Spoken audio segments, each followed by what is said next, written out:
Joining me is Linda Smith, our financial coach, and she's going to continue with lesson 2 today. Linda, very warm welcome again. Thank you. Nice to be here again. Okay, so last week we spoke about acceptance and it was our lesson 1. Can you just summarize the lesson for us? Yeah, so last week we looked at the acceptance of your current financial circumstances and the importance of that. And for some of your listeners who may have taken on the exercise, what you start to notice is that the moment that there is acceptance, there actually is balance and harmony. And while you move away from the resisting, what you resist persists, and you can start to welcome in a new level of ease and flow, that's when the miracles start to show up and you truly start to experience that abundance. And as I said, it starts with acceptance of where you are currently. Okay, so what I got out of the lesson last week very strongly was when I take my focus off what I don't have. For example, there's no money in my bank account and there's no food in the house and I need to start creating abundance. How do I change my mindset? And what we spoke about is not focusing on what I don't have, but rather what can I do to get what I need to get.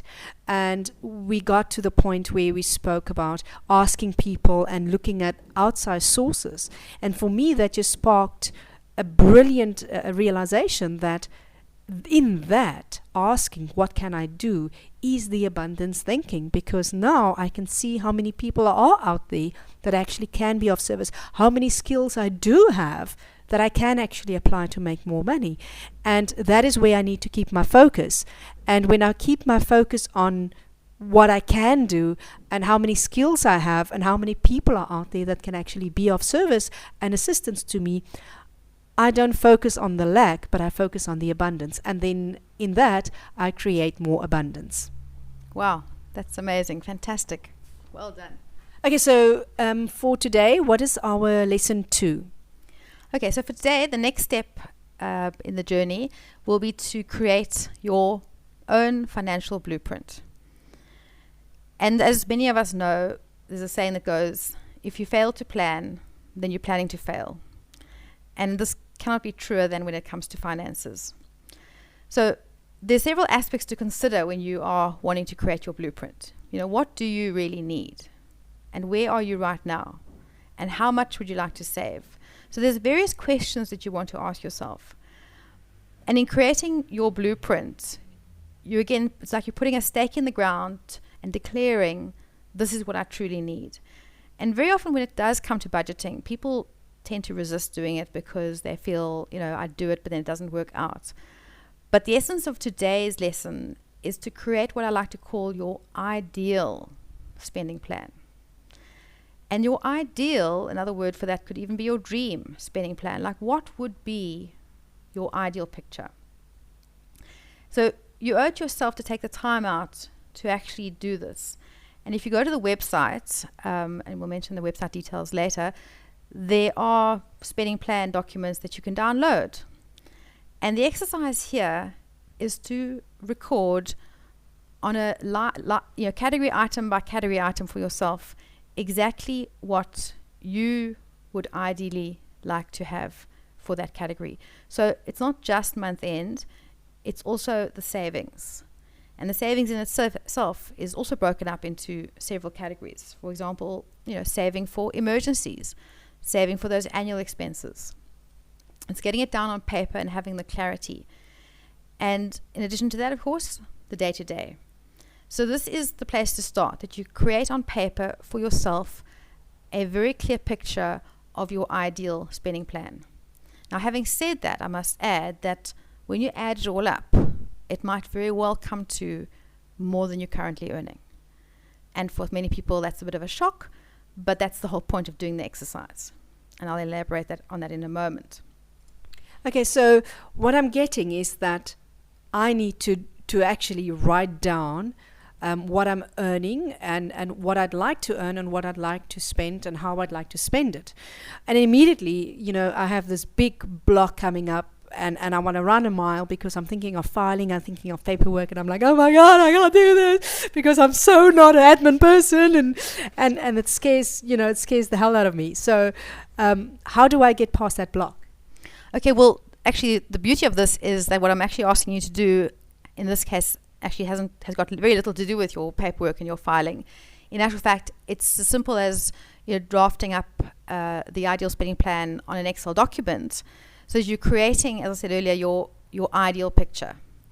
And when you look at the ideal and you look at the total, and you notice that the total of that ideal spending plan comes to X, and then you look at your current income, and it might be X minus a certain percentage. You've now identified something that you previously may not have fully been aware of. First of all, you've identified the gap. But secondly, you've identified not only that there is a gap, but the specific amount that it is. And with having that information at hand, it allows you again, and coming back to our lesson last week, where you are now able to take powerful action about bringing in the additional income that gap requires, so to speak. And again, it is a journey, so it doesn't mean it's going to happen in that very first month. And this is an evolving plan. So as you move towards fulfilling on increasing your income, and we will again cover that in more detail in a future lesson, you are now setting the stage, so to speak, for that abundance to flow. But it's specific. You've made a powerful request, and it's not a vague, wishful, I'd like to, maybe, I wonder. It's clear. It's on paper. It's powerful, and at the same time a respectful, I believe, request to the universe to support you in the journey forward of increasing your income. So this is what I call your financial blueprint, and it really is an exercise that once you've done it, you then absolutely have to revisit it. It's not a once-off exercise, but in doing it, you're now setting the process in motion to bring in what you would like to manifest. Okay, so what I'm getting is that by doing this exercise, I'm going to create a new reality that I would like to live into versus being stuck in my lack reality. Precisely. That's exactly it. You're creating on paper a future. And while a lot of us are familiar with the concept of creating a vision board or a dream board, so there's a parallel here, but this is now in a form of numbers. And the beauty about numbers is that because it's numbers, it can be measured. And because it can be measured, it can be managed. And then you're now in the driver's seat of taking it forward. Fantastic. Okay, so what is the lesson that we need to do for this week so that we can get forward and making work of this budget plan or ideal spending plan? Okay, great. So the exercise out of today's lesson is to literally create your financial blueprint. And to do this, you could go to my website, which is www.lindiary.com, and there's a download page, and you want to select the ideal spending plan. And what you need to do with that, when you open it up, you'll see there's a list of all the different categories and expenses. And at the top, there are two columns. And one of the columns is headed up estimate, and the second column is actual. So the first step in this exercise is to fill out the estimate as per your ideal.